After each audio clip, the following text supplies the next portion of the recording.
Hello everybody, now this is a short severe weather update. Even though there is nothing big, and obviously even if there was, the Storm Prediction Center are not gonna risk it putting anything big now, after their bust a couple of days ago with the moderate risk and just a couple reports on it. But the main thing is that we're not looking at a lot of severe weather, and that's good. We're looking at a pretty good MCS in the south, which is currently going through southern Mississippi and southern Alabama into southern Georgia. Another pretty good MCS in the northeast too, and we got some strings of severe weather in the plains. So for that matter, I'm gonna go to the radar and see what we have. Now here in Alabama, I like these clusters here in southern Alabama. These are producing some gusty winds and maybe some nickel-sized hail. But all of them are not severe. So these will be moving into Georgia later, although mainly southern Georgia. Farther on into Arkansas, got a few storms here in Arkansas and Oklahoma, pretty intense. Some hail. These are mainly some isolated supercells, but they're pretty good, nevertheless. Farther on, we got some pretty good threat here in Iowa. Got a few pretty strong storms here, producing hail, but we had a funnel here earlier, somewhere here, with one storm, hail, wind. Pretty much these are not very strong, but these could become a little stronger later. But overall, today is just an isolated threat, but it could be enough to produce some pretty good results. Here we're looking at this line forming even more north. The storm, overall, I think the peak of development is still ahead. We got a few storms in California too, and in the mountains here. There's no good radar site to show it to you, but flash flooding. Yeah, we got the MCS here too. Summertime thunderstorms. Back to the northeast, we got some storms here and there, some showers. We've got a severe thunderstorm in New Jersey that formed near Tom's River. This unexpectedly, I wasn't expecting anything severe in the northeast today, but obviously it looks like southern and central New Jersey looks like a hot spot for severe storms during the summer. This would be some winds. Finally, we got a few warnings in Kansas, near Wichita. We got a lot of wind coming out of this storm here, just west of Wichita. This one is pretty good, too.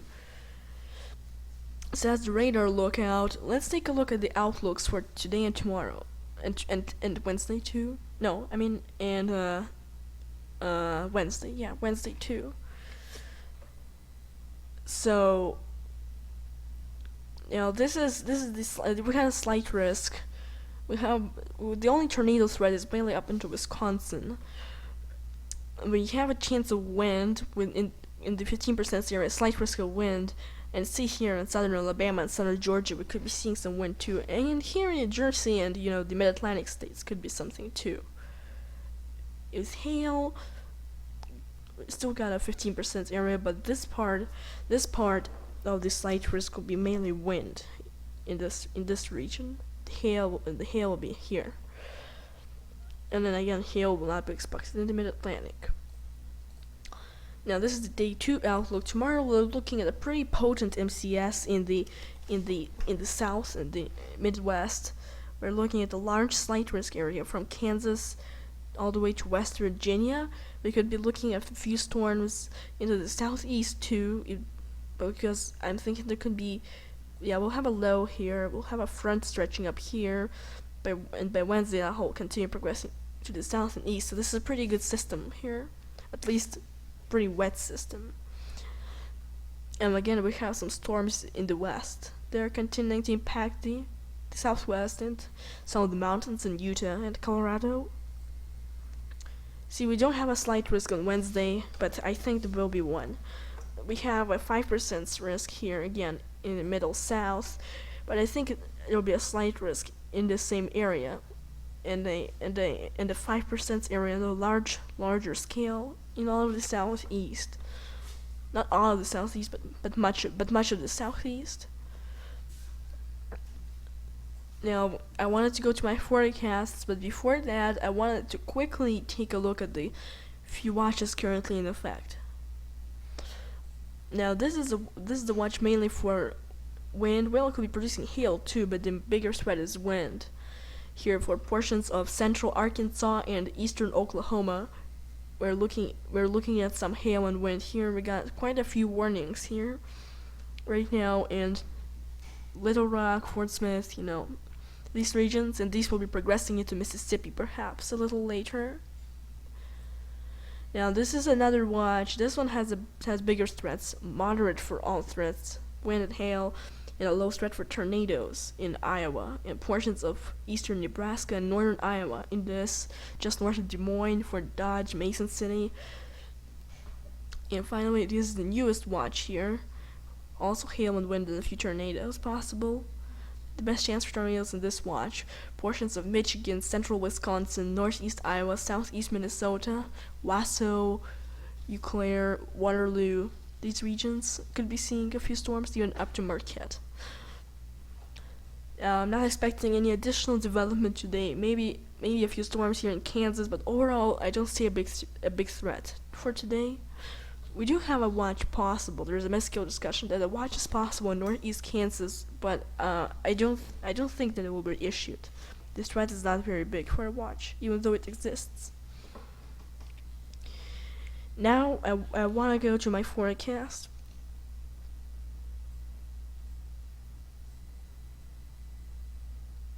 And this is the severe weather threat tomorrow through Wednesday. And we're gonna take a look at what it shows to us. Now tomorrow, as you see, there will be a system located here in Kansas, and there'll be a front here that'll be stretching through the Midwest and Great Lakes region, and that'll be producing storms. That'll be during the night. Actually, this is late tonight into early tomorrow morning. Now this is my forecast for tomorrow, and we're gonna start with the yellow area. We're gonna have thunder showers over all of the east, some portions of the Midwest, much of the plains in the southwest. And we're looking at some isolated strong storms in the orange areas, and that will be for the south, the plains, and the southwest. So we're looking at some storms here, but these will not be probably will not be severe in these regions, mainly just strong. Now this is the red area, isolated to scattered severe storms. In this case, isolated severe storms. We're gonna have portions of the Midwest, some isolated severe storms, and even into the plains.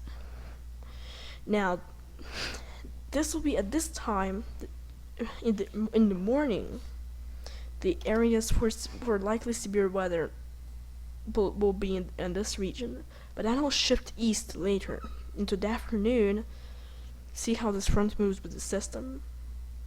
By the afternoon, the low will be located here in Missouri, with the front now stretching through the Midwest here, and now much of this region will be prone to severe weather. Now let's take a look what we will see on Wednesday.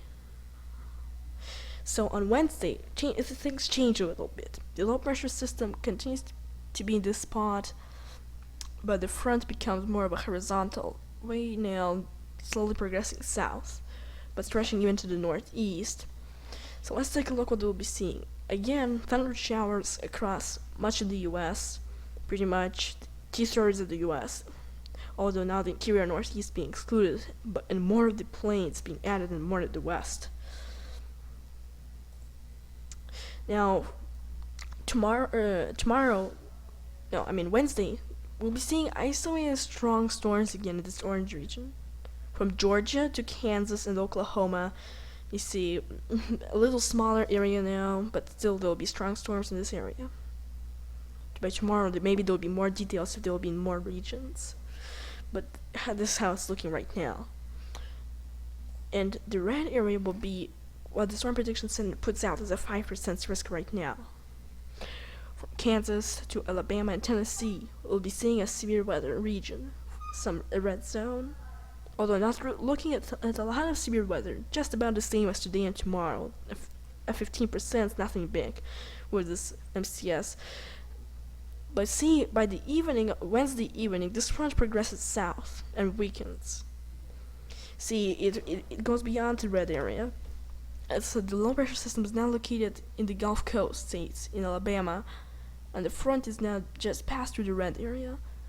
Now that's something that leads me to believe that perhaps these regions might be seeing more strong storms, and even maybe an isolated severe storm or two for Wednesday night, and maybe even as far as Thursday. But I'm not inclined to do any forecast for that far out yet, because it's very unclear, because this is not a big threat or an outbreak or anything.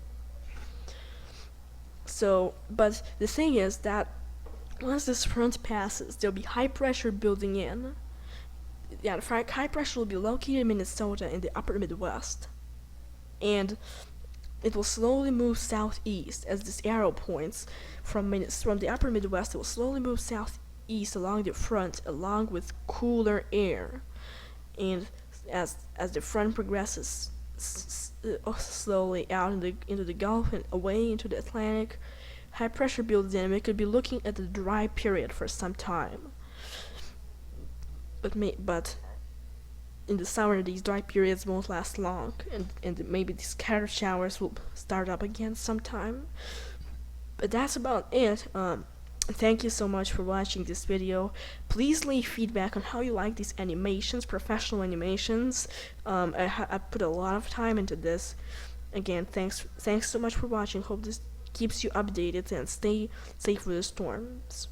This was Lead Forecaster Mark with US Weather Plus. Have a good evening. Bye.